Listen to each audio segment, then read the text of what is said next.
오늘은 형님 먼저 아우 먼저라는 제목을 함께 말씀을 나누도록 하겠습니다. 명절에 그럴듯한 제목이다 이런 생각도 되고요. 오늘 본문에는 형과 아우의 이야기가 나와 있는데 누구 이야기인지 함께 살펴봤으면 좋겠습니다.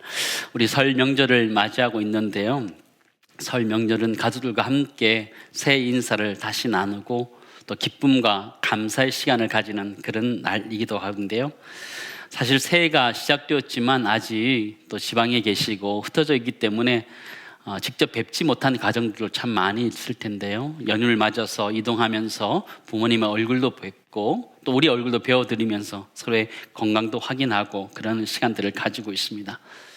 참 한국 사회가 뭐가 바쁜지 여러분 가족들 언제 보시나요? 가만히 보면 명절에만 보는 것 아닌가 그런 생각을 좀 하기도 합니다. 참 많이 바쁜 사회가 되었는데요, 그래도 힘들고 어려울 때면 우리의 마음을 이렇게 내어놓고 쉴 수 있고 또 위로받을 수 있는 곳이 있다면 아마 가정이 아닐까 그런 생각을 해보게 됩니다. 근데 이 가정도 요즘은 참 많이 이렇게 와해돼서 참 어려움이 있다는 생각을 하게 됩니다. 여러분 아시는 것처럼 1인 가구가 전국 가구 수의 40%가 된다 이런 이야기를 하고 있습니다. 10명 중에 4명은 그저 홀로 있는 그런 가정이 되는 거죠. 일 때문에 때로는 자신의 꿈 때문에 가족들과 떨어져서 지내는 것이 우리의 사회인데요, 그래서 저희 교회 세 번째 핵심 가치가 또 하나의 가족인 소그룹인데요, 목장이나 봉사의 공동체가 이 가족들을 대신해서 옆에서 격려해주고 위로해줄 수 있는 그런 공동체가 되어야 한다 그런 생각을 해보게 됩니다.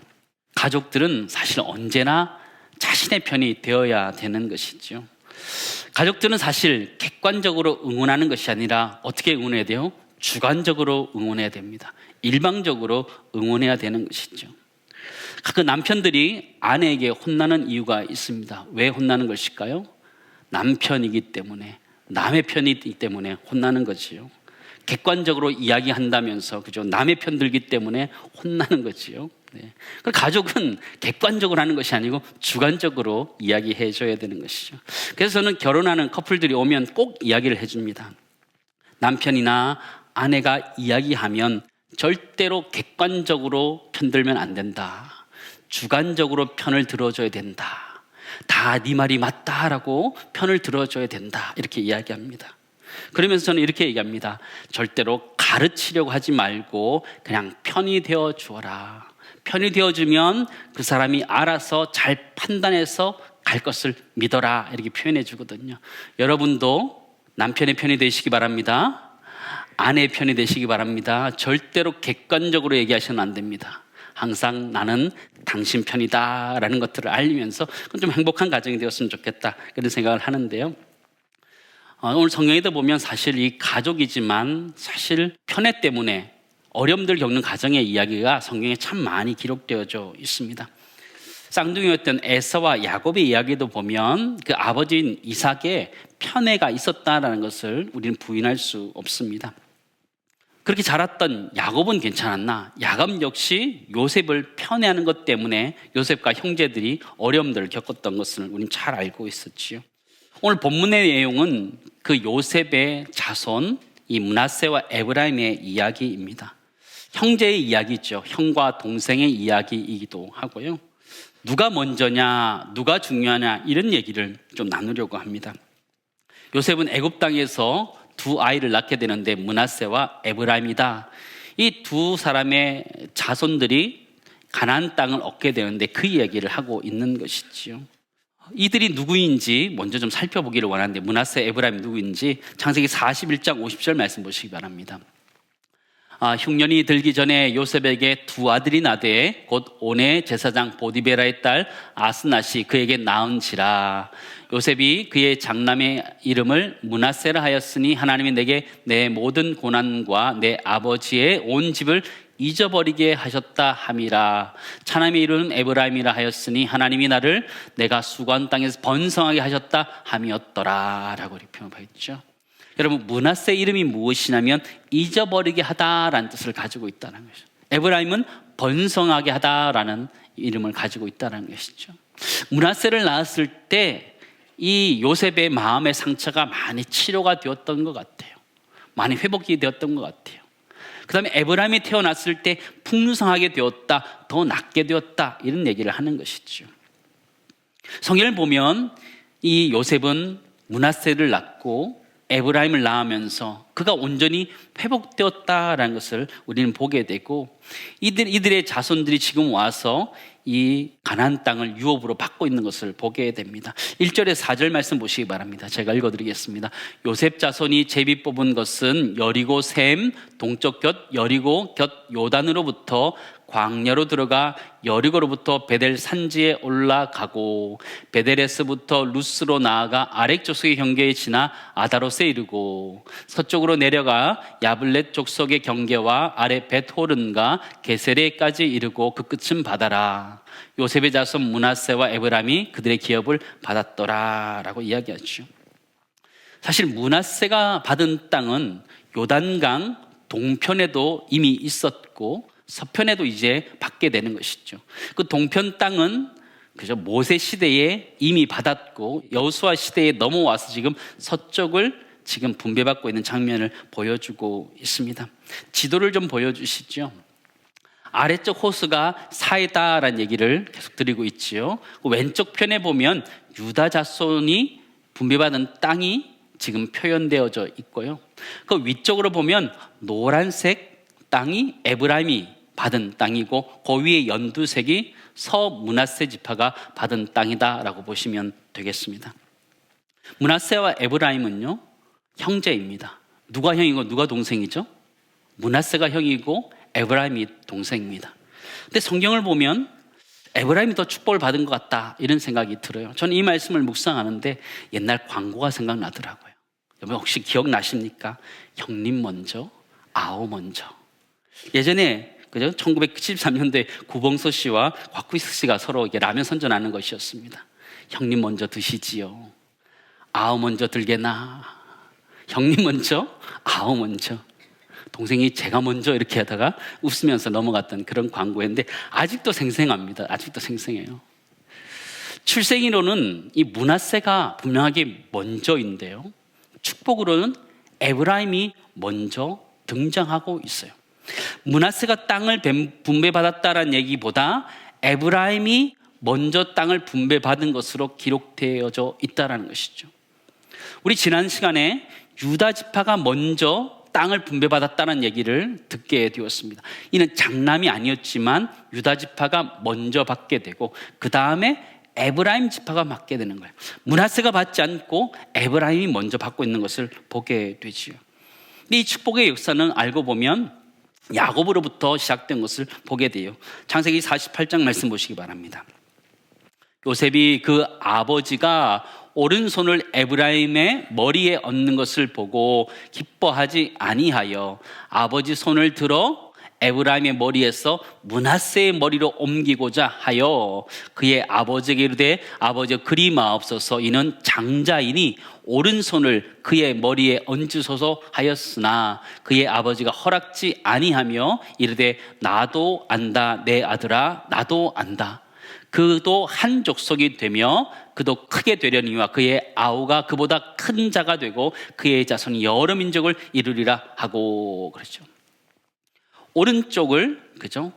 므낫세에 얹고 왼손을 에브라임에게 얹도록 요셉이 축복받을 수 있도록 만들었어요. 그러나 야곱은 엇갈려서 그들을 축복하고 있는 장면을 우리는 보게 된다는 것이죠. 출생으로 므낫세가 형이고 그렇지만 축복으로는 에브라임이 먼저라는 것을 우리는 보게 되죠. 이 에브라임 지파 가운데 대단한 사람들이 등장하면서 축복받은 그곳이라는 것을 우리는 알게 돼요. 여러분 지난 시간 살펴봤던 것처럼 갈렙은 어느 지파예요? 갈렙은 유다 지파였어요. 여호수아는 어느 지파일까요? 민수기 13장에 보면 가나안 땅을 정탐하는 12정탐꾼이 어느 지파 누구의 아들이라는 걸 명확하게 밝히고 있습니다. 거기 보시면 갈렙은 유다 지파 그리고 여분네의 아들이다 이렇게 기록되어져 있어요. 여호수아는 어떻게 기록되어 있을까요? 여호수아는 에브라임 지파 눈의 아들이다 이렇게 기록되어져 있는 것이죠. 가나안 땅을 점령함에 있어서 이끌었던 여호수아가 이 에브라임 지파였다. 그만큼 하나님께서는 그들 가운데 축복해 주셨다라는 것을 이야기하는 것이죠. 땅의 크기로 보면 아마 므낫세 지파, 원래 장자가 훨씬 더 많이 받았을 것 같아요. 지도를 다시 한번 보여주시죠. 여러분, 연두색 땅이 요단강 좌우에 있습니다. 동편 므낫세 땅과 서편 므낫세 땅을 합치면 아래쪽이 초록색이 장자 루벤의 땅인데요, 그 땅의 한 4배는 되는 것 같아요. 훨씬 더 므낫세가 많이 받은 것처럼 보여져요. 그러나 하나님께서는 에브라임 가운데 더 축복하고 있고 그 땅이 축복받았다 이야기하고 있어요. 왜냐하면 이 에브라임 지파에는 여호수아와 같은 지도자가 등장하고 사무엘과 같은 사사가 등장하기 때문이에요. 우리가 깨달을 수 있는 것이 무엇이에요? 축복이라는 것은 출생의 순서로 주어지지 않는다라는 것이죠. 첫 번째 나누기 원하는 것은 이것이에요. 하나님의 축복이라는 것은 순서로 오지 않는다라는 것이죠. 때로는 먼저 믿은 순서로 축복이 오는 것이 아니다라는 것이죠. 마태복음 19장 30절 말씀 보시기 바랍니다. 같이 읽겠습니다. 그러나 먼저 된 자 중에 나중되고 나중된 자로서 먼저 될 자가 많으니라, 이렇게 표현하는 거예요. 성경도 보시면요, 에사와 야곱 쌍둥이고 에사가 형임에도 불구하고 하나님께서는 야곱을 더 축복해 주셨던 것을 우리는 보게 되죠. 므낫세와 에브라임도 마찬가지였어요. 여러분, 요셉과 형들을 한번 비교해 보시기 바랍니다. 베냐민이 태어나기 전에 이 요셉은 막내였습니다. 막내. 형들보다 막내가 더 사랑을 받았던 것이죠. 다윗도 막내였다는 것을 우리는 보게 되지요. 무슨 이야기를 하고 있는 것일까요? 성경은 축복에 대해서 무엇이라고 이야기하고 있는 것일까요? 여러분, 행복은 성적순이 아니잖아요 라는 말처럼 축복이라는 것은 출생의 순서가 아니고 신앙을 먼저 믿었다는 그 순서가 아니다라는 얘기를 하고 있는 것이죠. 모태신앙을 가지고 있는 것은 굉장한 축복이에요. 그러나 지금의 나의 신앙이 어떤가가 훨씬 더 중요하다라는 얘기를 우리에게 하고 있다는 것이, 먼저 된 자가 나중될 수도 있고 나중된 자가 먼저 될 수도 있다는 것이죠. 하나님은 우리들에게 무엇을 말씀하고 있는 것일까요? 우리 이 자리에는 첫째도 있을 수 있고 둘째가 있을 수도 있어요. 신앙생활을 오래전부터 하셨던 분이 있고 지금 한 분들이 있을 수 있어요. 그러나 하나님 축복은 누구에게 주어지는 거예요? 장자에게, 차자에게, 아들에게, 딸에게? 아니에요. 하나님의 축복은요, 지금 믿음의 생활을 하고 있는 그 사람에게 하나님 축복이 주어질 수 있다는 것이죠. 장자라서 주어지는 것이 아니라는, 먼저 신앙생활에서 주어지는 것이 아니라는 것이죠. 무슨 얘기를 하고 있는 것일까요? 성경은 므낫세와 에브라임 얘기, 에사와 야곱의 이야기를 하면서 무엇을 얘기하고 있는 것일까요? 장자된 사람들 긴장하라, 이런 거예요. 그러니까 당연히 나에게 축복이 올 것이다, 착각하지 마라, 이런 얘기하는 거예요. 둘째인 우리들에게 무슨 얘기를 하는 걸까요? 좌절할 필요 없다라는 것이, 축복이 나에게 온다라는 얘기를 하고 있는 것이죠. 두 사람 모두에게 하나님은 말씀하고 있는 거예요. 사랑하는 성도 여러분, 여러분 축복이 누구에게부터 어디로 오는 것일까요? 내가 모태신앙이기 때문에 그냥 오는 것일까요? 그렇지 않아요. 부모님 기도 덕분에 내가 잘 될 수 있지요. 그러나 정말 중요한 것은 지금 내가 신앙생활을 잘 하느냐 마느냐, 거기에 달려있다라는 것이죠. 천국은 침노하는 자의 것이다라는 것이죠. 신앙에 있어서만은 여러분 양보가 없기를 간절히 소망합니다. 신앙에 있어서는 양보하는 것 아니에요. 믿음 생활에 있어서는 양보하는 것 아니에요. 믿음은 믿음으로 나아가는 거죠. 내가 둘째이기 때문에, 막내이기 때문에? 아니요. 내가 지금 믿었기 때문에? 아니요. 하나님의 축복은 그 믿음을 고백하는 자의 것인 줄을 믿습니다. 설명절을 맞이했는데요, 하나님의 나라를 위해서, 주님 몸된 교회를 위해서, 또 성령의 사역을 위해서 우리 모두가 주님 앞에 아름답게 쓰여질 수 있기를 간절히 소망합니다. 우리 장자들, 모태신앙들은 긴장하시기 바랍니다. 내가 옛날만, 라떼만 부리면 안 된다라는 걸 기억하시기 바랍니다. 지금 신앙생활 열심히 해야 된다라는 거죠. 내가 지금 믿은 지 얼마 안 됐다 그러면요, 내가 열심히 분발하겠다는 그런 마음을 가지고 여러분 신앙생활 하셔서 하나님이 주시는 축복을 우리 모두가 누릴 수 있기를 주님은 축원합니다. 우리 모두가 누려야 되는 것이죠. 근데 이 에브라임 자손에게 부족한 게 있었어요.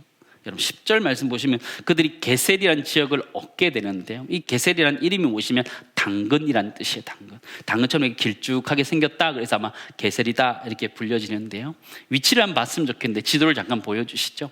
사해의 위쪽으로 사해가 있고요, 왼쪽으로 보시면 지중해 가기 전에 게셀이라는 곳이 있습니다. 에브라임 지파의 맨 끝에 경계선에 걸리는 곳, 그 바로 게셀이라는 곳인데요, 이 게셀이라는 곳은 그 당시에 굉장히 잘 알려져 있던 곳이었습니다. 보니까 투트모스 3세가 정복한 도시 목록에도 나와 있다 이렇게 기록되어져 있고요, 또 이집트의 파라오인 메르넵타의 석비에도 기록되어져 있다. 그만큼 그곳은 좋은 것이고 알려져 있다는 것이다 이렇게 말할 수 있는 것이고요, 또 여기서 게셀의 캘린더라고 얘기하는 조그만 돌판이 발견됐는데요, 이건 고대 히브리어로 기록되어져 있었다 이렇게 알려져 있습니다. 한번 사진을 보여주시죠. 저렇게 생긴 건데요, 한 손바닥만 해요. 손바닥만. 그렇게 크지 않아요. 가만히 보면 무엇을 추수하고 있는지 그런 것들을 쭉 기록하고 있고, 맨 마지막에 자신의 이름을 기록하고 있는 것인데요, 저 땅이 비옥한 땅이고 좋은 땅이다 그런 얘기를 하는 거예요. 좋은 땅은 점령하기 쉬운 거죠? 그렇지 않다고 말씀드렸어요. 좋은 땅은 얻기가 쉽지 않은 거예요. 오늘 성경은 에브라임 자손이 이 게셀에 있는 사람들을 쫓아내지 아니하였다 이렇게 표현하고 있는데요, 성경을 자세히 보시기 바랍니다. 쫓아내지 아니한 걸까요? 쫓아내지 못한 것일까요?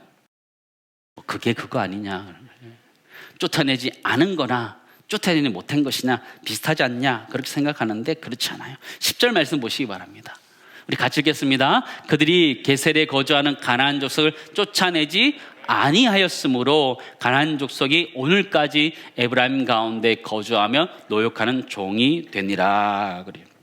성경은 그들이 쫓아내지 못했다라고 표현하지 않고 쫓아내지 아니하였다 이렇게 표현하고 있는 거예요. 이 에브라임 지파가 이 게셀 땅에 있는 사람들 쫓아내지 못한 이유가 있을까요, 없을까요? 있지요. 그 땅은 너무나 좋은 땅이기 때문에 그 땅을 지키는 사람들이 만만한 사람이 아니었기 때문에 점령하는 것이 어려웠겠지요. 그러나 성경은 점령하지 못했다라고 표현하고 있지 않아요. 점령하지 아니하였다라고 표현하고 있는 거예요. 그 말은 순종하지 아니하였다 이런 얘기를 하는 거예요. 가나안 전쟁 가운데 쉬운 전쟁은 하나도 없었어요. 그러나 가나안 전쟁의 특징이 있다면 하나님의 말씀에 순종하느냐 마느냐라는 것이거든요.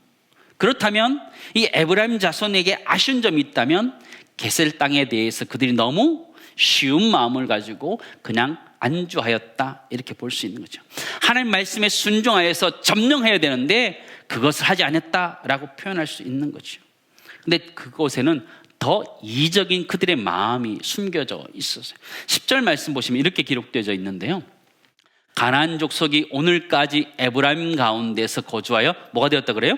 노역하는 종이 되었다라고 하죠. 그들을 종으로 두면 편안하니까 그들 그냥 종으로 두었다 이렇게 표현하고 있는 것이죠. 그런데 우리가 한번 생각해 보아야 될 문제가 있습니다. 에브라임 자손들은 자신들의 편의를 위해서 노역하는 종으로 그들을 두었다 성경 표현해주고 있다는 것이죠. 근데 더 깊이 생각해야 될 것은 무엇이냐면 이들이 가나안 땅을 들어가기 전에 이스라엘 백성들은 누구였느냐라는 것이죠. 그들은 왜 출애굽한 것이죠? 그들은 애굽 땅에서 누구였던 거예요? 종이었던 사람들이었어요. 자유를 그렇게 원했던 그 사람들, 신앙의 자유를 그렇게 원했던 사람들이 도리어 가서는 종을 삼고 있는 일을 반복적으로 하고 있는 것을 보게 되지요. 이스라엘 백성들은 애굽 땅 가운데 이렇게 얘기했죠. 출애굽기 2장 23절 말씀 보시기 바랍니다. 여러 해 후에 애굽 왕은 죽었고 이스라엘 자손은 고된 노동으로 말미암아 탄식하며 부르짖으며 그 고된 노동으로 말미암아 부르짖는 소리가 하나님께 상달된지라 이렇게 변해주죠. 그들은 그들 고통 가운데 그렇게 자유를 원하고 종되었던 것을 떨치기를 원했는데 그들이 살만하니까 다른 사람을 종으로 삼고 있는 그들의 모습을 보게 되지요. 저는 약간 꼰대 같다 이런 생각을 해보게 됩니다. 그들이 애굽에서 종살이했던 그 시절을 그새 잊어버리고 다른 사람을 종으로 삼고 있는 그들의 모습을 보게 되지요. 하나님 항상 그들이 애굽에서 종되었던 그 시절을 기억하라 말씀하셨거든요. 신명기 24장 말씀 보시기 바랍니다. 내가 내 포도원의 포도를 딴 후에 그 남은 것을 다시 따지 말고 객과 고아와 과부를 위하여 남겨두라 그랬어요. 22절 같이 읽겠습니다. 너는 애굽 땅에서 종되었던 것을 기억하라. 이러므로 내가 내게 이 일을 행하라 명령하노라. 하나님은 이스라엘 백성들에게 잊지 말라 말게 하는데 그게 무엇이냐면 너희가 애굽 땅에서 종되었던 것을 잊지 마라. 그런데 지금 다시 종으로 삼고 있는 그 모습을 보게 되죠. 성경은 황금률이라는 것을 많은 사람들이 이야기합니다. 황금률이라는 것이 무엇인가요? 신앙에 있어서 삶에 있어서 황금률이라는 것이 무엇일까요? 마태복음 7장 12절입니다. 우리 같이 읽겠습니다. 그러므로 무엇이든지 남에게 대접을 받고자 하는 대로 너도 남을 대접하라. 이것이 율법이요 선지자니라. 것이죠. 남에게 대접받고자 하는 대로 너희가 먼저 대접하는 것, 성경의 원칙이다 이야기하는 것이죠. 사랑하는 성도 여러분, 우리는 설 명절인데요, 어떻게 지내야 될까요? 형님 먼저, 아우 먼저 하면서 서로 그 따뜻한 마음들이 전해지면 참 좋겠다 이런 생각을 해보게 됩니다. 내가 하기 싫은 일 남에게 시키지 않았으면 좋겠고요, 내가 남에게 받고자 하는 것 그것만큼 남에게 베풀 수 있는 성경적인 근거 위에서 그들을 대접할 수 있는 은혜가 있기를 간절히 소망합니다. 두 번째 나누기 원하는 것은요, 남에게 대접받고자 하는 대로 먼저 다른 사람을 대접해야 되는 것, 그것이 성경의 가르침이다라는 것을 여러분 기억하시기 바랍니다. 설 명절인데 여러분 가족끼리 참 화목하게 지내지만 또 가족이 애정의 관계인 것 같아요. 미묘하고 복잡하고 이런 것 같아요. 그럴 때 내가 원하는 것이 있다면 먼저 그것을 우리 가족들에게 먼저 베풀 수 있는 성경적인 은혜 때문에 서로가 돌아볼 수 있는 은혜가 가득하는 화목한 가정 될 수 있기를 간절히 소망합니다. 이제 말씀을 정리하도록 하겠습니다. 우리 삶에 있어서 하나님 주신 축복에 대해서는 우리 모두가 형님 먼저, 아우 먼저 하면서 함께 나눌 수 있는, 내가 대접받기 원하는 것처럼 내가 먼저 그 마음을 가지고 상대방을 대접하는 넉넉함이 우리 가운데 있었으면 좋겠고요. 그러나 신앙, 믿음에 있어서는 내가 하나님 앞에서 부르짖고 기도하면서 그것은 둘째가 되지 않았으면 좋겠습니다. 기도하는 데 있어서는 양보하지 않았으면 좋겠어요. 내가 기도의 자리, 말씀의 자리, 전도의 자리, 이 자리를 내가 앉아서 하나님 복 주신 것들을 누릴 수 있는 그런 은혜가 우리 모두에 있기를 간절히 소망합니다. 축복은 출생 순서가 아닙니다. 축복은 신앙을 언제부터 했느냐 그때부터 주어지는 것 아닙니다. 내가 하나님 앞에서 어떻게 살아가느냐에 따라서 하나님이 주어지는 것이기 때문에, 주시는 것이기 때문에 내가 먼저 믿었다면 겸손함을 가지고 지금 열심히 다시 신앙생활을 하시고, 내가 늦게 믿었다면 분발하면서 하나님 앞에서 신앙생활을 하면서 하나님 주시는 축복들을 누릴 수 있는 은혜가 있기를 간절히 소망하고, 그 축복을 우리 주변으로 많이 흘려보낼 수 있는 넉넉한 그런 명절 될 수 있기를 간절히 소망합니다.